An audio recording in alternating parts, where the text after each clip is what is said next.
So in this quick tips video, I'm going to go over the installation of a Hurst Competition Plus shifter for the 67-68 Camaro Firebird platform or F-Body platform. Now this installation is something I really didn't like because the mount actually doesn't hard bolt to the extension housing through the normal bolting holes. It basically is sandwiched between the transmission mount and the extension housing, wraps around the case, and is held in place with a U-bolt in the back.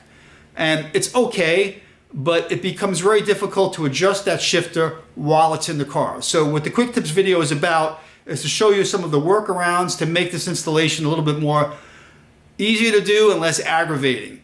And we're going to be installing, let me see, it's Hurst number 391 4339 and installation kit 373 4529. It's a brand new kit. I'm also going to ditch the nylon bushings that they put in the kit and use my hardened tool steel bushings and heavy duty springs.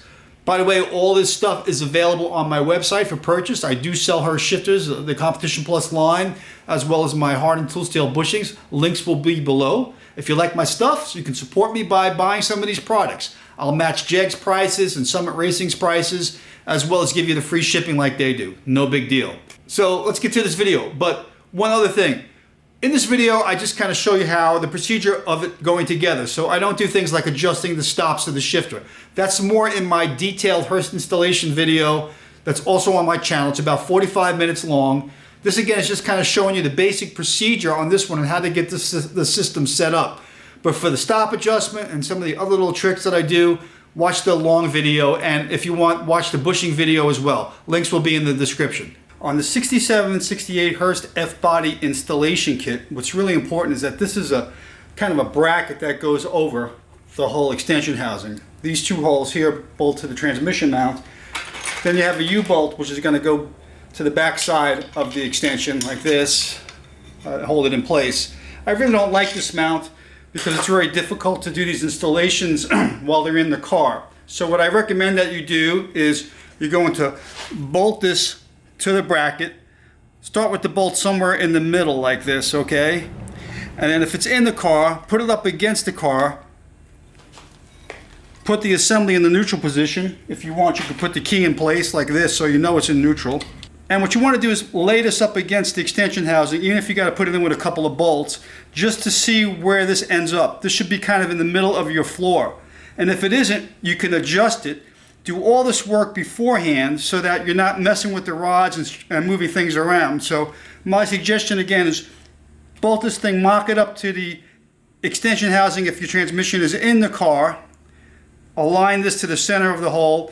Move your slots where it has to be. Take it down, lock it down with then Loctite. Then do the installation completely. So this is what it looks like right now. So what I do first of all when I do these installations, I immediately put all the adjusters on the rods first.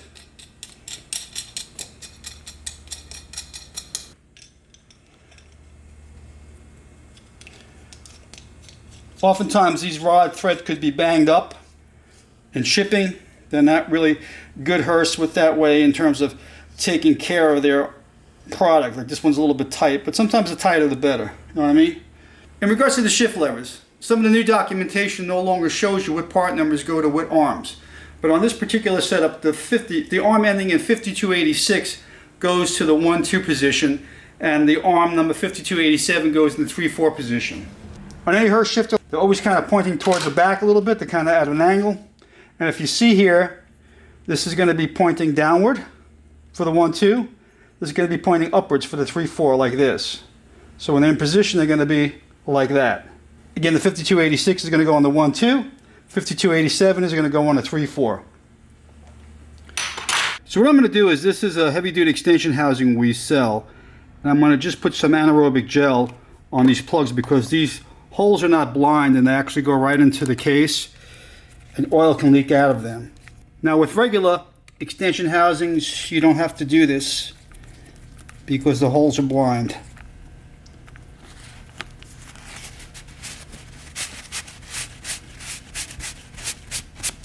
Because this plate is going to come over like this and these holes are not going to be used.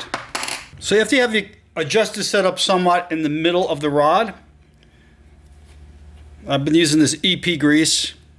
I put it on here with my hardened tool steel bushings. Put some more. try to get all the arms attached to the rods first.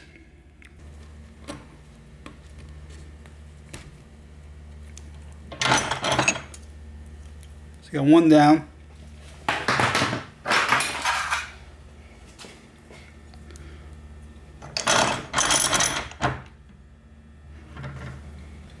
The 1-2 rod goes in from behind.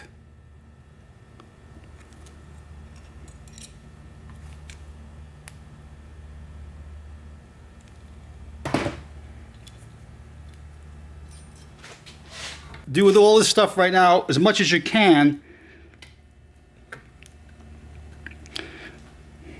before you do the final installs. Some more grease. Now the bushing.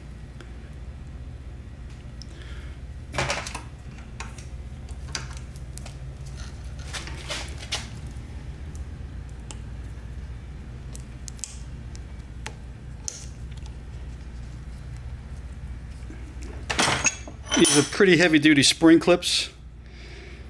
They keep the rod from really moving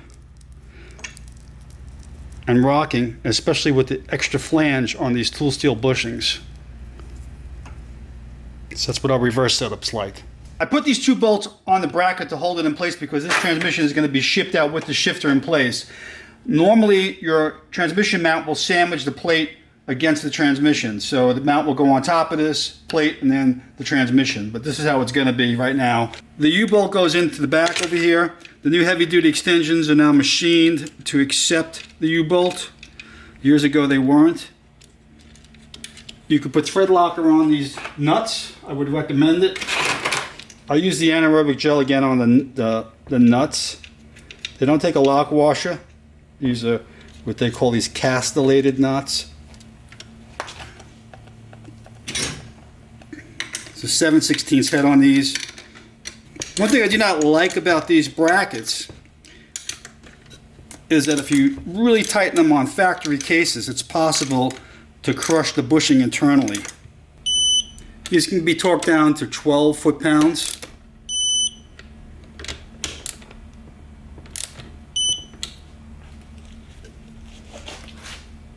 That looks good. So on the 1-2 setup, a lot of times this rod can come very close to the side cover. So I always pre-fit everything to make sure that it's going to be okay. Now on this particular one I had to grind a little bit off the rod over here so it would fit properly. Now this transmission normally is going to have studs protruding out for this model, but these are the newer transmissions that have the bolts. But this again is keyed for the stud type shifter shaft. So I have this here. I'm going to lock this down now, and in the back side. So what I'm doing is I kind of line this up by eye in the slot for the 1-2. Make sure it's where it's got to be. And then I'll move everything accordingly. That looks good. Then I'll lock everything down. So you can see I have the 1-2 arm, and it bends in with the rod behind it. 3-4 arm bends outward with the rod outside of it. Actually, you can see here how they have this kind of bump in the rod. And that's what was giving me a problem on the back side over here. So you can see how tight it is back there.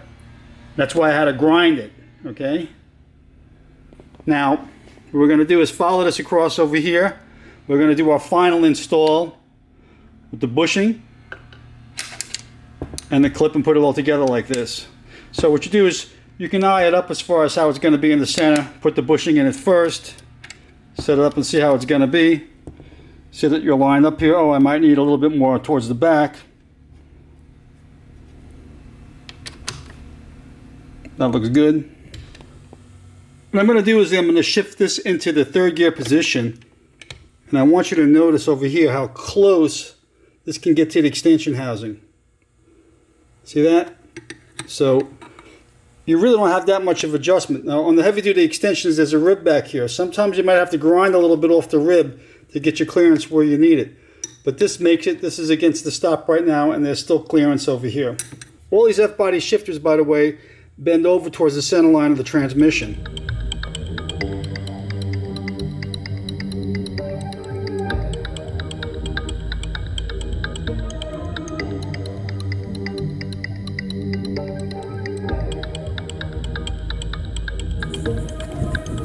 Thanks for watching.